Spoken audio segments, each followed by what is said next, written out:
Hi everyone. In this video I want to quickly address a problem that I've seen come up when students write tests and assessments.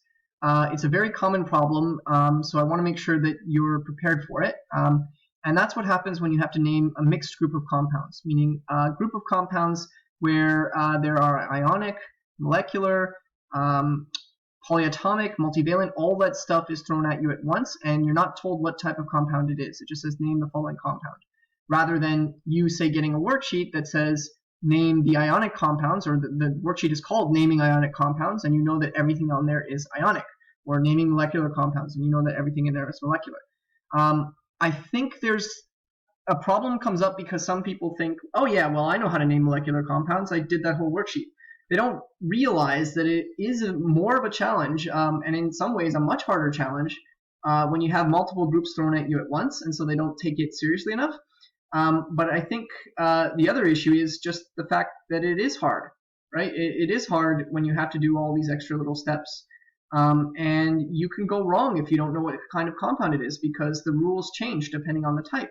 So for example, I've seen people write something like this, the name of this as lead diiodide, which would be wrong because that's how you name molecular compounds, using di, tri, mono, etc. And this is not a molecular compound. So you need to be very careful about what kind of compound you are dealing with when you are doing these kinds of problems. And I want to model my thinking for you so you can see how you can figure that out.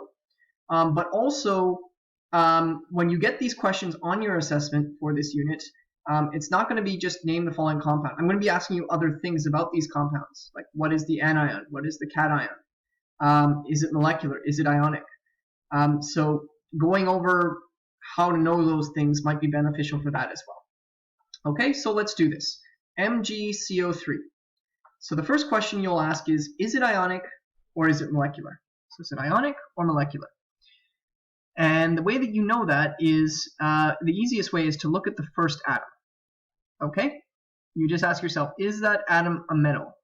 And remember that your metals are everything that's under this staircase and to the left of it. So everything from here all the way over here, so most of your periodic table is metals.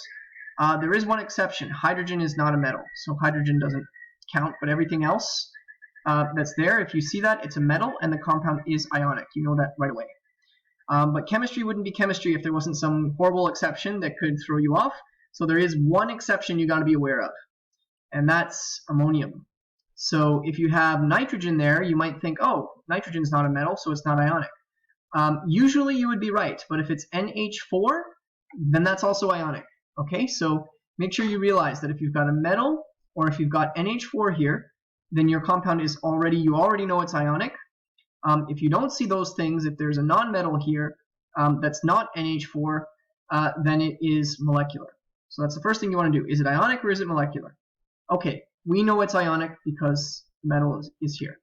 So what do you do once you know it's ionic? Well, once I know it's ionic, I'm going to be looking for a cation, and I'm going to be looking for an anion.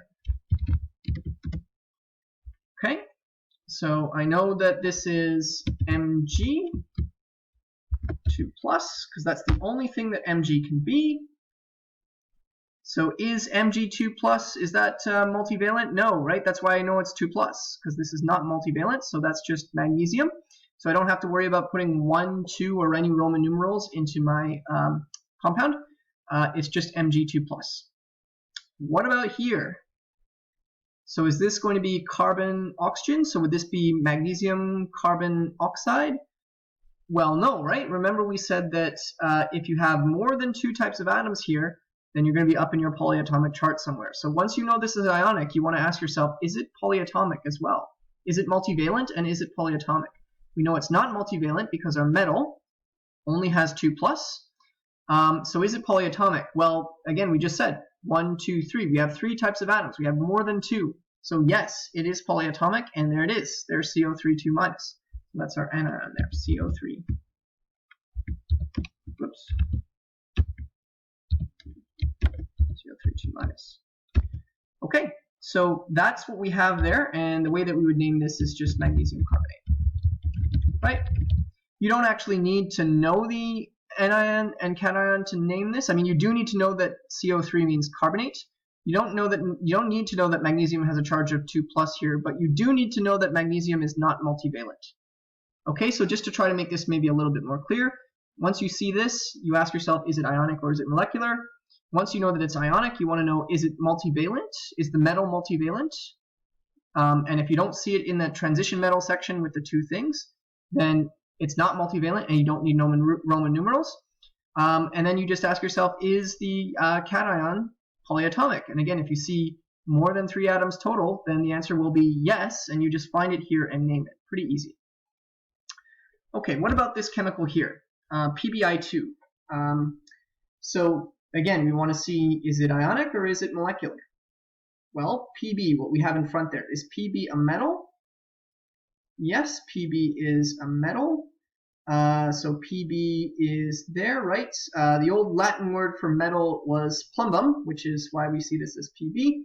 And we still have traces of this actually in the English language because they used to make pipes, right, for carrying water out of lead, which is sometimes that can be bad because the lead can leak into the water and it can cause disease. And that is a problem right now in the United States. It's a fairly well-known problem where it's happening there. But then who do you call to fix that problem, right? You call a plumber, right, with Pb in it. So Pb is Latin, plumbum, which just means lead. Okay, so Pb is a metal. It's under that staircase. All right, so we know that this is ionic. Is Pb multivalent? Yes, there are 2 charges. So we're going to need a Roman numeral. It's either going to be a 2 or it's going to be Roman numeral 4. So we know it's going to be lead 2 or lead 4 in the name. What about the rest of it? Is this polyatomic? Well, we just have 2 things here. So no, right? We just have 2 atoms. So the I is just your normal boring iodide. So this is going to be lead iodide. So this is lead iodide. But again, I'm not done. I need to put the Roman numeral in there. So let's figure out these anions and cations. So Pb, I is easy because I is not multivalent. There's only 1 charge for I, and it's -1. And I can see that there. I only has -1. I don't have 2 options. I just have 1. Lead has 2 options, so which one is it? Well, I can see I just have 1 lead here. So that means the 1 from the I has crossed over, which means that the 2 from the Pb has also crossed over. So that's going to be Pb2+, which means that this is lead 2 iodide. Okay, you can always check your work going backwards and see if that makes sense. So lead 2 iodide, so that would mean that I have a 2 crossover and a 1 crossover, so yeah, that fits this. If it was lead 4, you would have a 4 crossover and a 1 crossover, it would be PbI4, so we know that that doesn't work. Okay, next chemical. CCl4. Is it ionic or is it molecular? Where's carbon? Well, if we look up carbon, we can see it's to the right of this staircase. Carbon's a nonmetal, which makes this molecular. And what that means is I'm going to have to use my prefixes, di, tri, mono, etc. Now, when you're writing something that's molecular, you don't need to write mono in front of the first atom if there's only 1. So you could, I guess, say monocarbon, but normally if it's the first element and there's just 1 of them, we don't use mono. We would just say carbon. Okay? If it's more than 1 carbon, then you would have to say dicarbon or something like that to indicate that. But if it is just 1, you normally would just write carbon. And then for chloride, there are 4 of them, so that's the prefix tetra. So this would be carbon tetrachloride. It's molecular. All right, last example. Ionic or molecular, K is potassium, that's a metal, so we know that this is ionic. Is K multivalent? No, it's not multivalent. You can see there's K, there's only 1 charge, so I don't have to worry about Roman numerals in my name. And is anything polyatomic in there? No, right? I just have 2 things. This is binary. So this is actually a very easy example. So my cation is going to be K+, and my anion is going to be I minus. And when you join those together, you get KBr, or potassium bromide. Okay? So again, take the time, analyze it first before you try and come up with a name. Don't rush to the name, because if you have mixed problems, you could be using the wrong rules for your naming. And it's going to get worse, because we're going to talk about acids in the tomorrow's lesson, and there's going to be another set of rules you're going to have to worry about. So please just be careful with that. Going the other way is usually a little bit easier if I give you the name and you have to go to a symbol. Usually that's not quite as bad, but you do have to be careful about polyatomics, for example. So if I had, I don't know, let's just say sodium sulfate.